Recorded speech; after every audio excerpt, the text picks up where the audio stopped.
You've been told that being alone is a problem, that spending too much time by yourself means something's wrong. But that's not the truth. There's a huge difference between loneliness and solitude, and once you understand it, everything changes. Loneliness feels like a dull ache in your chest, like you're missing someone or something. It's a kind of emptiness that lingers. It's passive. It's sitting around, hoping someone texts, calls, notices you, or invites you somewhere. You're waiting for the outside world to fix how you feel inside. But solitude is powerful. It's intentional. It's when you choose to be with yourself, not because you've given up on people, but because you realize that growth happens in quiet. Solitude is where you meet yourself, where you learn to understand and love who you really are. You don't need to fear being alone. You need to learn how to use it. The real problem is that we confuse being busy with being connected. You can be surrounded by people and still feel totally alone. You could be in a relationship and feel completely invisible. Loneliness doesn't come from the absence of people. It comes from being disconnected from yourself. Solitude, on the other hand, is about reconnecting. It's turning off the noise long enough to hear your own voice again. Let's be honest, it's not easy at first. You'll feel uncomfortable. You'll wonder if you're doing something wrong, but you're not. You're just not used to it. No one teaches us how to be alone. We're taught to please, to perform, to fit in, to stay busy constantly. Learning to be happy alone means unlearning all of that. It means slowing down, getting quiet, and facing the parts of yourself you've been avoiding by constantly being surrounded by noise or people. And here's the breakthrough. Once you lean into solitude instead of running from it, you stop needing others to fill your cup. You become the source. You're no longer chasing relationships to feel worthy. You're already enough. You're not stuck scrolling, posting, or pleasing just to feel seen. You've already seen yourself. You've already validated your own worth. You can read every self-help book, listen to every podcast, go to every seminar, but if you can't sit alone in a room without reaching for your phone, without feeling like you're missing something, you haven't done the real work yet. That's the real test. That's where happiness begins. When your own company becomes enough, you start small. Take yourself to lunch. Sit in silence for 5 minutes. Walk with no music, just your thoughts. Yeah, it'll feel awkward at first, but keep going. You'll start to notice your preferences, your patterns, your thoughts. You'll begin to feel more grounded, more present, more in control. You stop performing. You stop pretending. You start showing up as the real you, not the version you thought the world wanted. Solitude teaches you emotional independence, and that's the key. Once you've built it, no one can take it from you. You can be surrounded or completely alone and still feel whole.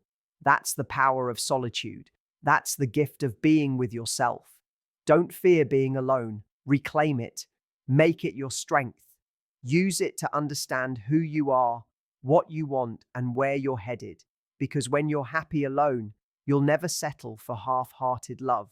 You won't tie your worth to someone else's attention. You'll stop chasing validation and start living from a place of purpose and power. So next time you're by yourself, don't panic. Don't numb out. Don't reach for your phone. Sit with it. Lean into the silence. That's stillness. That's where your real life begins. Your relationship with yourself is the most important one you'll ever have.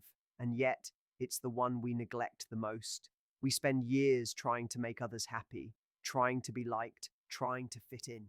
We shape ourselves into versions that look good on the outside, but feel hollow on the inside.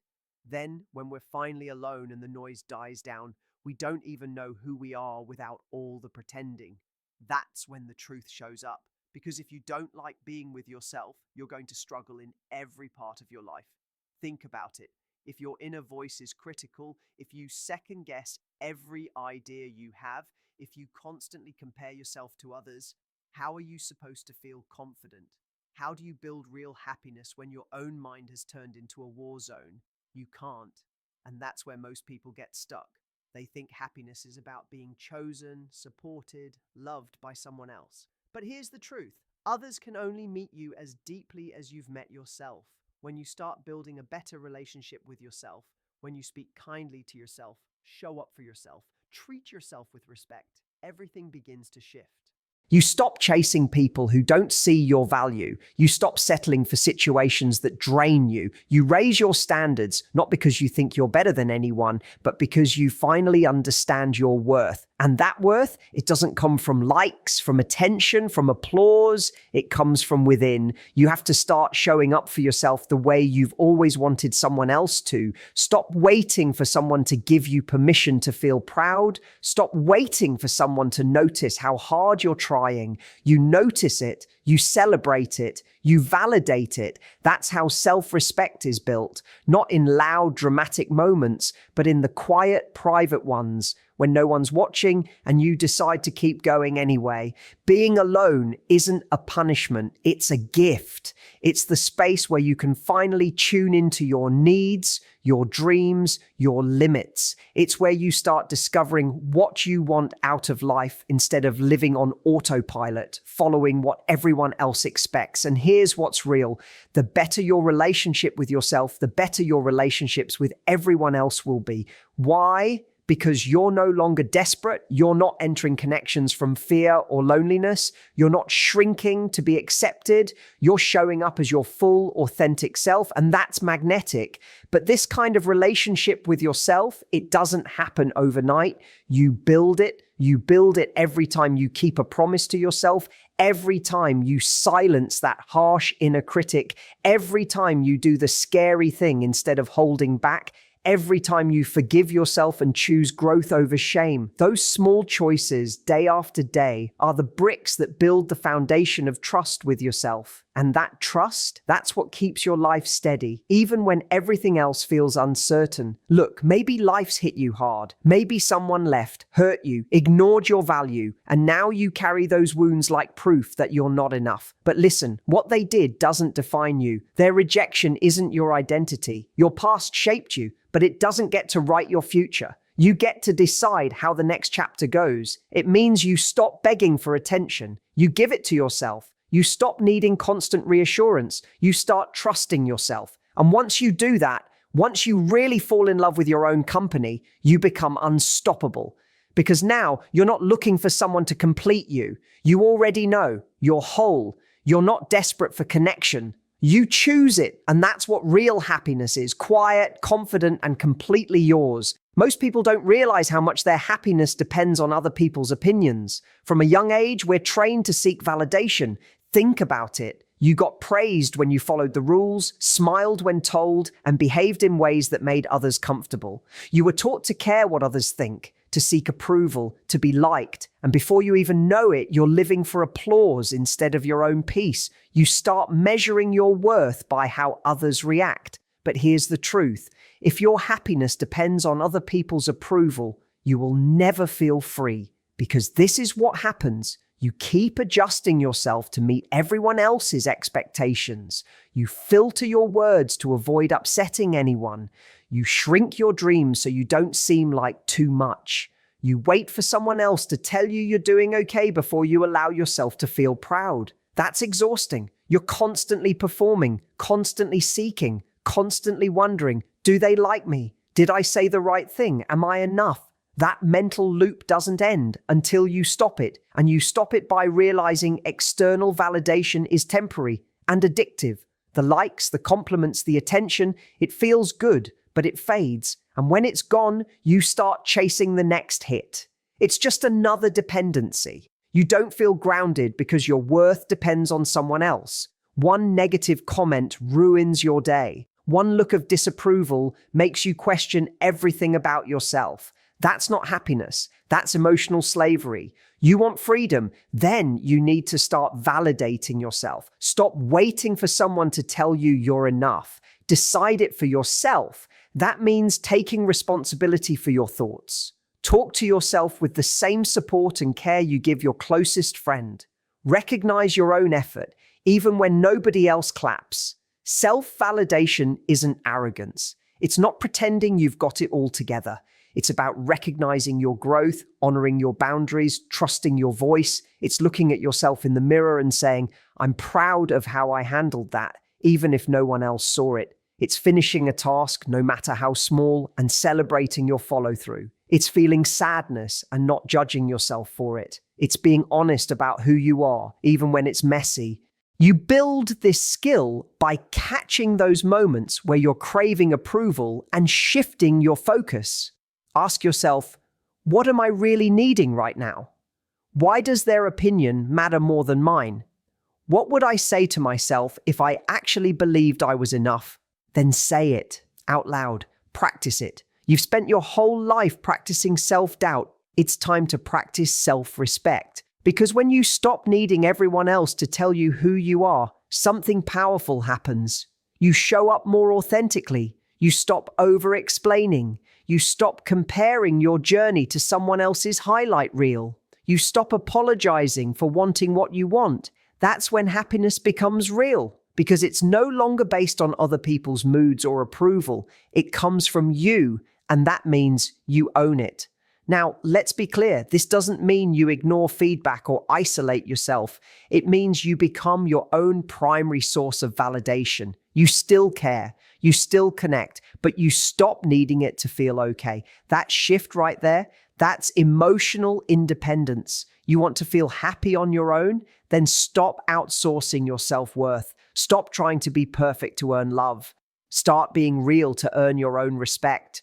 It won't always be easy, especially if your identity has been wrapped up in pleasing others, but it's necessary if you want true freedom. You are allowed to honor your own path. You are allowed to be proud of yourself. You are allowed to say, I matter, without needing anyone else to agree. That's where your peace lives. That's how confidence is built. That's how you learn to be truly happy, even when you're alone, because now you're not empty. You're enough. Most people go through life without ever really knowing who they are.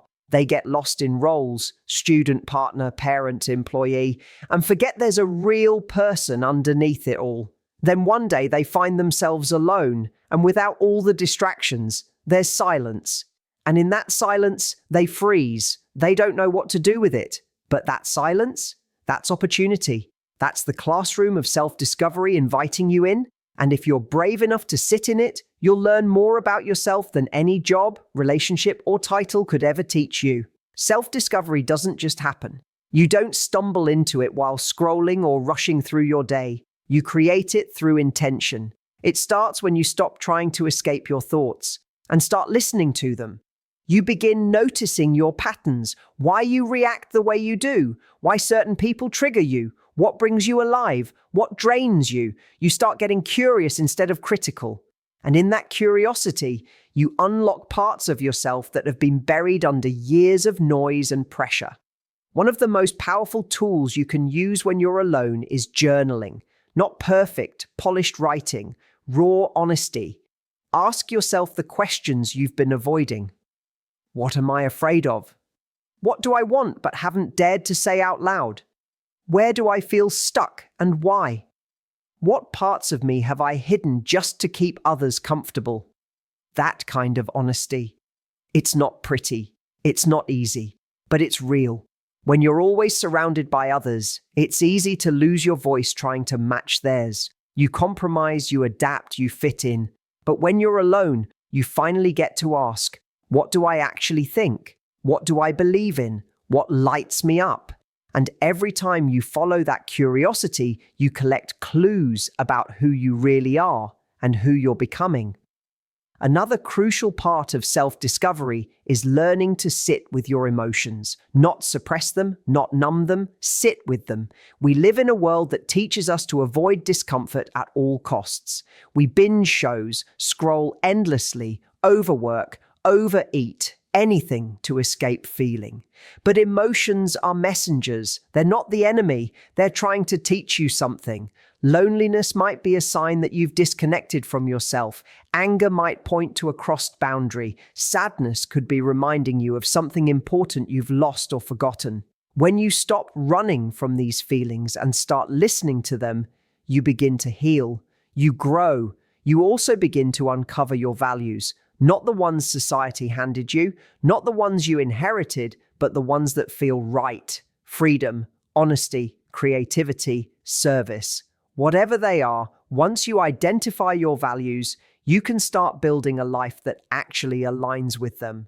And when you live in alignment, life feels more fulfilling, not because everything is perfect, but because it finally feels real. Let's be clear, this journey isn't a straight line.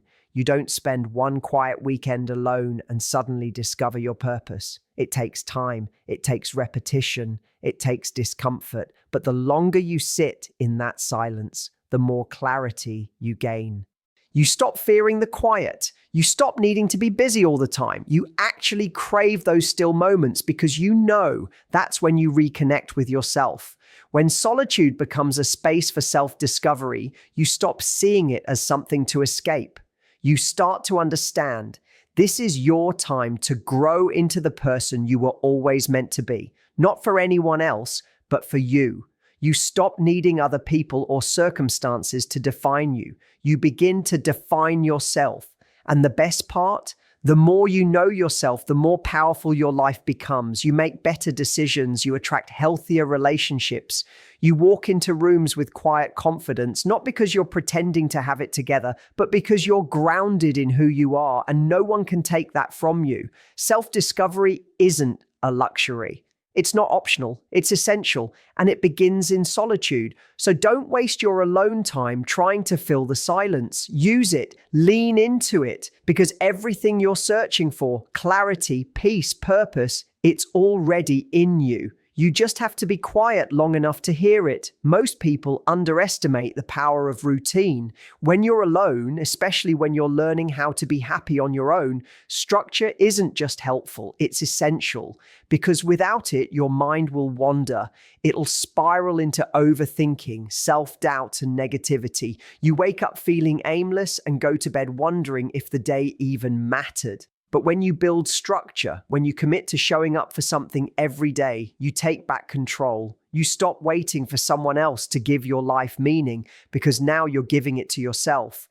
When you're alone, it's easy to feel like nothing really matters. No plans, no deadlines, no one to impress. And in that space, your mind can turn on you. It'll whisper that you're falling behind, that everyone else has it figured out, that you're missing something. That's why creating a solid routine isn't just about productivity, it's about self-respect. It's how you prove to yourself that your time, your energy, and your life still matter, even when no one's watching. Start simple. Wake up at the same time each day. Make your bed. Move your body. Eat something nourishing. Set one small goal and finish it. These aren't just tasks. They're signals to your brain that you're showing up for yourself. That momentum builds confidence. You start trusting yourself, not because of a burst of motivation, but because of consistency. When you're alone, you have something powerful, space. You're not navigating someone else's schedule. You're not being pulled in every direction. You finally have the freedom to ask, what matters to me? Which habits energize me? Which ones drain me? Use this time to experiment. Journal in the morning, read for 30 minutes, take a walk with no distractions, work on something that excites you. These aren't just ways to pass time. They're how you develop clarity, resilience, and discipline. And here's what most people don't see. Routine doesn't just keep you busy. It gives your days rhythm. It gives your life a sense of direction. It creates progress. And progress, that's what fuels happiness. You don't need to make huge leaps. You just need to stack small wins. Maybe today the win is drinking more water. Maybe it's organizing your space. Maybe it's not hitting snooze. Those little victories add up. They shift how you see yourself. You start associating solitude with growth instead of isolation. You begin to feel proud of how you're using your time instead of guilty for not doing more. Routine also creates emotional stability. Life gets chaotic sometimes. It always will. But a solid routine gives you something to anchor to. It reminds you that even in uncertainty, there are parts of your day you can control. That consistency regulates your mood. It shapes your mindset. It stabilizes your energy. You stop reacting to the day and start leading it. Happiness stops feeling far away. It starts feeling like something you're building step by step. And no, your routine won't be perfect. Life happens. Plans fall through. Some days you'll feel off. That's okay. This isn't about rigidity or being robotic. It's about choosing to care for yourself every day. Even when it's just you, you're worth the effort. That's a powerful realization because once you learn how to care for yourself consistently, you stop waiting for someone else to do it for you. You stop needing to be rescued, motivated, or managed. You remember you're capable, you're enough, you've got this. Being happy alone isn't about staying distracted 24/7. It's about creating a life that reflects what you value. And routine is how you do that. It turns your ideals into action. It creates a lifestyle that supports who you want to become, not someday, not when the right person shows up, but right now. So if you're in a season of solitude, don't drift through it. Start building, build habits, build consistency, build momentum, because every time you show up for yourself, you're sending a message: I matter, I'm in control, I can do this. And that message, that's the foundation of happiness. Not built on other people, not built on circumstances, built on you choosing yourself one deliberate action at a time. Loneliness and solitude aren't the same, though most people confuse them. Loneliness feels like something's missing, a void, a longing for connection, for understanding, for someone.